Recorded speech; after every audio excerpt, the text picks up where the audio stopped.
Good evening. This is Exploring History Today, part of the Visiting Arthur series. My name is Eric Johnson from Historic Heritage Avon Lake, and tonight we have Dave Schwensen, Thank author you. of, get your name right, Beatles at Shea Stadium, the story behind their greatest concert, and this is going back to 1965, so welcome. Well, thank you for having me, Eric. It's nice to be here. I found out last week that I was going to be doing the interview here, so I went upstairs to the library here and got the book and I read it, and I was really, really impressed by it. Well, I've got to say I'm impressed that I have an interviewer that actually read the book. I read the whole book.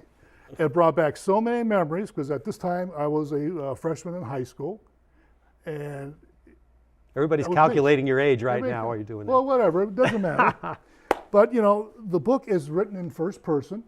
You've interviewed 20 people who was involved with the Beatles, Yes. who were involved with the concert, with the production of the concert here, and 24 fans. How did you find these people? I put the word out. That's what's so great about researching and writing books today. We were talking before we went on the air about computers. Right. Okay. When we were younger, we never thought we'd have to deal with these things. But when I decided to write this book, I put the word out on the internet. Some Beatle groups, I'd written an earlier Beatles book, The Beatles in Cleveland. Right. So I kind of had already a network in place. So I kind of said, all right, who was at this concert? And I chose the ones who really had interesting stories and kind of moved my story along too. Now, did you actually interview them, or they? Yes. Oh, okay. Because everything's written in first person, each chapter, and then it goes on one person to the next, and their experience for that, and then at the end, the fans review. So I thought that was very neat. Yeah. I just let them talk because they all have such wonderful memories of that era. Right. You know, Beatlemania, the 60s, they're baby boomers and they were there. And the fun part for me, a lot of them I talked to, it really, like maybe they hadn't been interviewed before. It's like they had all these memories pent up, like I got to tell somebody about this. And so when I talked to them, I just let them go. Right. Because the nice thing, you go to a concert, you see the performers, and you see the stagehands running around, but you don't see the people behind the stage and the months before. And this book brings all that out. It's amazing what the logistics are going through to organize a concert. Yeah, that was a wild thing. I mean, that was, I always say this was the birth of stadium rock. Yep. This was the first big one. Elvis did some stadium shows, about half a dozen before he went into the Army back in the 50s. But, they were smaller. He did the Cotton Bowl and he had 26,000 people there. That was the largest one. Now the Beatles, about 8 years later, Shea Stadium, 55,600. They had to more than double that and sell it out. And nobody had done anything like this before. There was no sound system. There was no technology, nothing. They were making it up as they went along. And rock and roll was never called a concert. It was... Okay. This is the first time they used concert with a rock group. Yeah, it was a rock concert, yeah. Rock concert. Outdoor stadium show, stadium rock. Well, performing artists or what it was, or something like they called it before? Oh, I don't know. They called it a show. A show. Rock and roll show. Yeah, it's interesting. But all the stuff you bring out was amazing. It's organized into basically three areas: the rise of the Beatles during this era, and the planning for the concert. Yes. And the logistics behind it, as I said. I mean, it was amazing that they couldn't drive. They came into New York City, they had to go to Manhattan Hotel, and they couldn't drive to the stadium because it was right beside the New York World's Fair, the traffic. So they came in by helicopter, and then once they went on a building and won the World's Fair, they went into an armored truck. Yeah, Wells Fargo truck. And no one knew who was inside. Well, they kind of had the ones who saw the truck move through, they kind of have that idea. I've got some pictures of like the fans and the police kind of keeping people away from that armored truck. But no, they couldn't drive out there. And they said they wanted to. George Harrison did not want, they flew out there in a helicopter. Right, and he was not a fan of that. Right. And he was quoted, it says in the book that next time he's going to drive. But the deal was the police wouldn't let them because, can you imagine going on the highway, the New York freeway, getting out to Flushing, Queens, where Shea Stadium was, and it's always a traffic jam. I used to live there, so it's always stopped traffic. Can you imagine all the kids going out to the concert? They turn around, look at the car next to them, and there's the Beatles sitting there. Plus the World They're Fair not going anywhere. And then the Stones came by boat. Yes, the Rolling Stones. And the guy who brought them there was Alan Klein, who was going to be the future manager of the Beatles later on. So people don't know that Alan Klein he was brought so backstage. much stuff out, like two of the future wives of the Beatles were in the audience. Yes, they were in the audience. All those girls sit there, they think, oh, I want to marry a Beatle. Well, two of them at this show Two of them did that. That was amazing. This was a very, very nice book. Well, thank you. The third part was the concert itself. And of course, they could just lip sync without playing because no one could hear what was going on. Well, was now, screaming. I disagree with that. Well, with the being taped in that. Well, the people, this is always the fun part of doing these kind of books when I talk to people. And it works out this way. The girls always say, oh, we couldn't hear them. We couldn't hear them. The guys heard them fine. Now, that's because the girls were usually screaming. Right. And unless you were a guy sitting next to a girl who was screaming the whole time, then maybe you had a hard time hearing. And the ones in the upper deck said they couldn't hear anything. But the ones I talked to that had decent seats, I saw the Beatles in concert.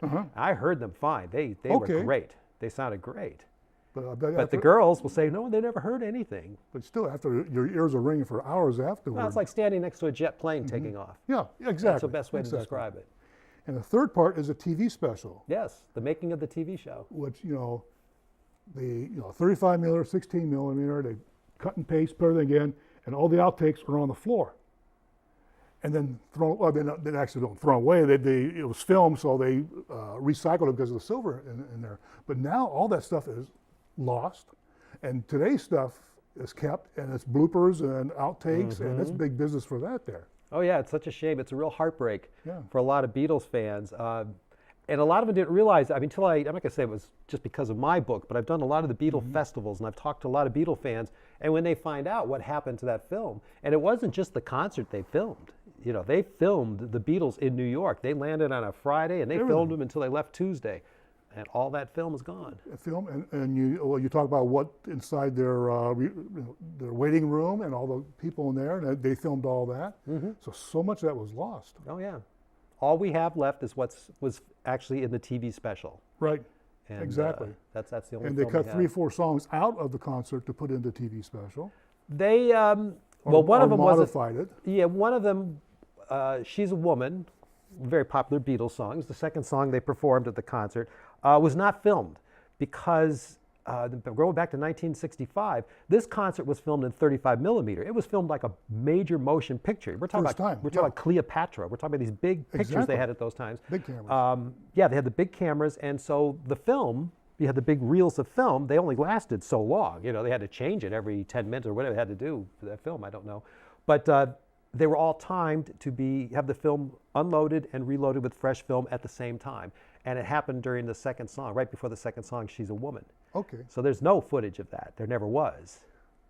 Well, we have that stuff. To have the complete concert would have been fantastic. Yeah. Are you planning any more follow-ups on the Beatles, or because? You never know. Never know. I don't know. I didn't know I was gonna do this one. Okay. Like I said, I've written. This is my this fifth or sixth book.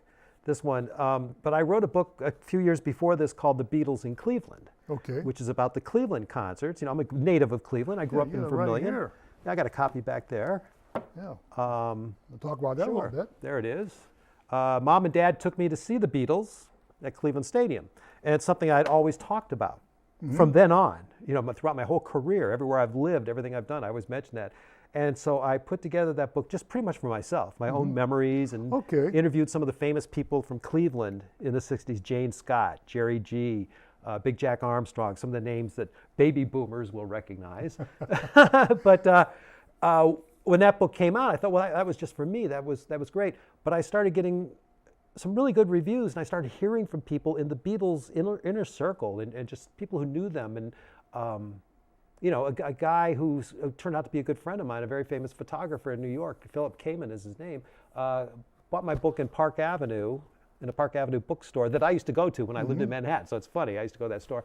And he convinced me to start writing the Shea Stadium book. And I just had a blast with that. That was a lot of fun. No, they can get these at the library, but where else can you get these? You get them all over. Bookstores? Yeah, bookstores, online. I mean, if I can plug, Amazon. You have a web page? Or? I got a web play, it's Beatles Shea Stadium. .com, which is easy to find. You can also go to BeatlesInCleveland.com, and you can buy both books. Okay, that's excellent. Yeah. And how many books have you written now? 6. 6? 6 books. Oh, and your occupation now, it was very interesting too. It ties into all this. I'm a comedy coach. We talked about that for the improv comedy clubs. I'm here in Cleveland starting one this week. And I do them in Chicago, Tampa, and other places. And I also speak to businesses and corporations about communication skills, about using humor and creativity to, teamwork. We're talking team building, networking, customer service, leadership. Keep people awake. Yeah, keep people awake. So, but I found out how to use it because I used to teach a class at Cleveland State. Okay. About communications using my comedy workshop skills for starting conversations. That's a long story. That's a whole nother show. Yeah. And you got a book on that one there. Yeah, that was my very first book. It's called How to Be a Working Comic. Foreword's written by Ray Romano, who's someone I used to work with in New York. A lot of the comics I worked with in New York and Los Angeles, that's a whole different background for me. They contributed to this book and another book. So you moved from New York to Cleveland? I grew up here. Okay. I grew up in Vermillion, actually, and I worked in New York City for many years. I was a talent coordinator for the improv comedy clubs. Also, we had a television show called A&E's an Evening at the Improv. Okay. So then I worked out in Hollywood for a while. I've consulted. So you've been around. Been around, came back, and What's next on your plate? I don't know. Maybe I'll Nothing host. Maybe I'll host a talk show. I mean, no more book writing at this point, or? I'm always working on something. I am Okay. working on a book that would be more for businesses and corporations, communication skills. that part there. And I do 3 blogs, so I'm always writing. Okay. So. Yeah. Okay. Okay. Well, I want to thank you for being here tonight. This is going to be very interesting. The book is very, very good, and I'll recommend it to anybody. Well, thank you very much. And I'm glad to have you here. Okay. Well, thank you for having me. Yeah, this is Eric Johnson from Heritage Avon Lake saying good night.